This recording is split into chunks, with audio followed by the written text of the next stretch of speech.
साईं राम, कैसे हैं आप सब लोग? उम्मीद करती हूँ कि जो मैं साईं बाबा की आपको एक्सपीरियंस्ड बातों के बारे में बताती हूँ, वो आपकी लाइफ में वंडर्स लेके ही आ रहे हैं। तो आइए आज एक बहुत ही प्यारी चीज़ है जो मैंने सीखी है, मैं आप सबसे शेयर करूँ कि जब हम अनुभव सुनते हैं साईं बाबा जी के, आजकल तो सोशल मीडिया पे, बुक्स पे भी हम कितने हैं ना सोशल मीडिया पे मिरेकल्स सुनते हैं, तो उसके बाद हमारा क्या थॉट प्रोसेस होना चाहिए, इसके बारे में बात होनी बहुत ज़्यादा ज़रूरी है। देखिए जब भी मैं किसी के अनुभव के बारे में सुनती हूँ या मैं पढ़ती हूँ, तो डेफ़िनेटली हमारे मन में एक थॉट आता है कि जो उन्होंने किया है मेजर, राइट? जो उन्होंने मेजर किया है फॉर एग्ज़ाम्पल अब जैसे मैंने किसी का सुना है कि उनके बेबी नहीं हो रहा था, तो उन्होंने 40 दिन साईं बाबा जी के मंदिर में पोछा लगाया। हुँ? पोछा लगाया उन्होंने, तो उससे क्या हुआ कि उनका कंसीव हो गया और उनको बेबी हो गया। और सेकंड केस हमारे पास ये था कि किसी ने मुझे बताया कि हमने तो 2 महीने लगाए, हमारा तो हुआ नहीं। अब बताइए क्या साईं बाबा हमारे साथ पार्शियलिटी करते हैं? तो इस चीज़ में जो एक थॉट प्रोसेस हमारा होना चाहिए, ये पता होना बहुत ज़्यादा ज़रूरी होना चाहिए। तो कई बारी ऐसे हो जाता है कि जब कोई और वो मेज़र करता है, उसका काम हो जाता है, हमारा होता नहीं है, तो हम कहते हैं ये सब बकवास है, ये तो ऐसे-ऐसे ही बोलते हैं। तो वहाँ पे इट्स वेरी इंपॉर्टेंट कि वी शुड नो कि what we should think, right? देखिए अब कई बारी होगा ऐसे अनुभव सुनते हैं तो बड़ा ही अच्छा लगता है। सबसे पहले तो उस टाइम पे जब भी आप किसी अनुभव को सुनते हैं, बाबा की सबसे पहले तारीफ़ करें कि बाबा आप महान हो।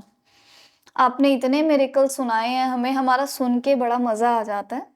लेकिन अगर आप वो मेज़र कर रहे हैं या कर चुके हैं, उस अनुभव को सुन के और आपका काम नहीं बना है, तो उस टाइम पे भी आपने यही बोलना है कि बाबा, मैं ये अनुभव इसलिए सुन रहा हूँ या सुन रही हूँ ताकि मैं आपसे हमेशा कनेक्टेड रहूँ। मेरा काम होगा या नहीं होगा वो आपको पता है। मैंने तो अपना 100% ही हमेशा आपको देना है।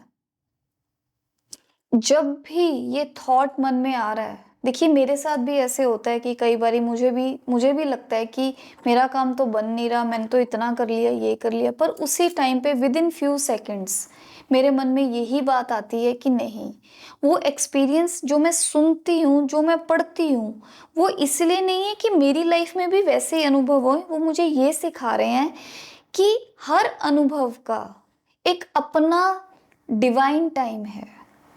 और जो भी हमें आज मिल रहा है, वो हमें हमारे कर्मस के अकॉर्डिंग मिल रहा है जो हमने पास्ट में करे हैं। जब हम बाबा से जुड़ गए हैं तो बाबा हमारे बुरे कर्मों को तोड़ते हैं और हमें हमारी जो मैनिफेस्टेशन प्रेयर्स हैं उसके करीब लेके आते हैं। तो अनुभवों का थैंक यू करें कि वो आपको बाबा के करीब लेके आते हैं। और हमारा अगर काम नहीं हो रहा, तो हमने फिर और भी करीब होना है। हमने विड्रॉ नहीं कर लेना कि हम तो पीछे ही हो जाएं। और यहीं पे जब आप विड्रॉ लेके आते हो, आपका मन कहता है कि अब मैंने पीछे हट जाना है, ये किसी मेरे को नहीं समझ में आ रहा। थोड़ा सा ब्रेक लें और ब्रेक लेके फिर अपनी मेडिटेशन पावर, देखिए मेडिटेशन पावर आजकल हर इंसान की वो पर्सनल है।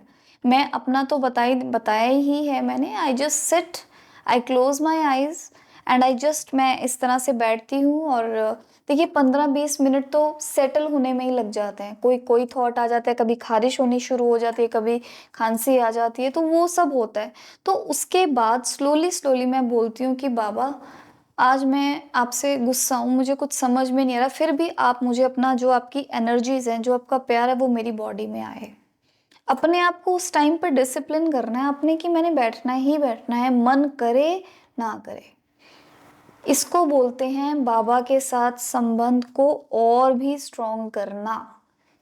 जब आपकी प्रेयर अभी आपकी मैनिफेस्टेशन टाइम पे नहीं हुई तो विड्रॉ नहीं करना है, क्योंकि हमें नहीं पता उस इंसान के क्या कर्मस थे। शायद उसका वो वक्त निर्धारित सही टाइम था, उसको मिल गया, मुझे अभी नहीं मिला, मेरे वक्त अभी लेट होगा होगा या फिर नहीं भी होगा। अपने आप को तीनों लेवल्स पे प्रिपेयर करना है। मेरा काम होगा या मेरा काम नहीं होगा, नहीं होगा तो कोई बात नहीं, Sai Baba you are always on the top, always and forever एवर। अपनी भक्ति में ये चीज़ें लेके आएँ। अनुभवों को ज़रूर पढ़ें, बुक्स पढ़ें, सोशल मीडिया पे जो-जो अनुभव हो रहे हैं, अनकंडीशनल होने की कोशिश करें।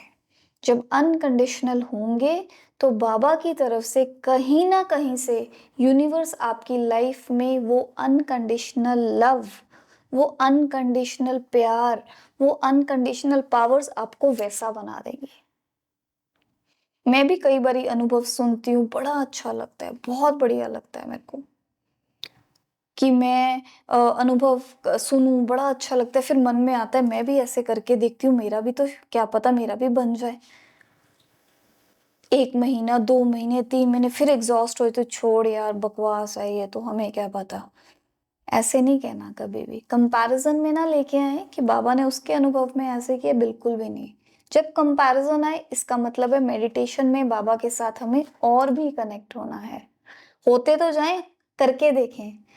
और मेरे को जो कमेंट्स में आते हैं कि मेरे साथ ऐसे हो रहा है, मेरे किसी की जो भी लाइफ की प्रॉब्लम्स हैं, इसका मतलब यही है कि आपको बाबा के साथ संबंध ज़्यादा बनाना है and that is through meditation. Baba के साथ आँखें बंद करें जब भी वक़्त मिलता है और बाबा को पुकारें और बाबा को ये बात ज़रूर बोलें कि अपना अनकंडीशनल लव मेरे अंदर ले आएँ।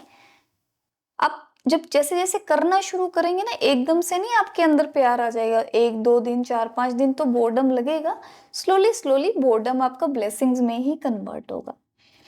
तो मैं उम्मीद करती हूँ कि ये जो मैंने आपको अनुभव से क्या सीख लेनी है, उसको आप अपनी लाइफ में ज़रूर लेके आएँगे और जो मुझे आप कमेंट्स में पूछते हैं, मैं उम्मीद करती हूँ कि उसका मैंने आज आपको एक अच्छा आंसर दिया है।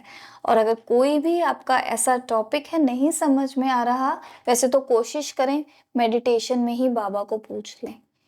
चिट्ठी लिख दें बाबा को, बाबा के चरणों में रख दें और बोलें कि जब आंसर दे दें कोई बात नहीं, मैं तो आपके दर पे आया ही हूँ। अब लाइनों में वैसे भी तो लगते ही हैं, यहाँ पे मेडिटेशन की लाइन में लगना है आपने। तो ये छोटी-छोटी चीज़ें हैं, हर एक की अपनी जर्नी है, हर एक की अपनी मेडिटेशन की जर्नी है, तो उसको ज़रूर करें और अगर कुछ नहीं समझ में आ रहा, तो मुझे आप कमेंट सेक्शन में लिख सकते हैं। साईं राम।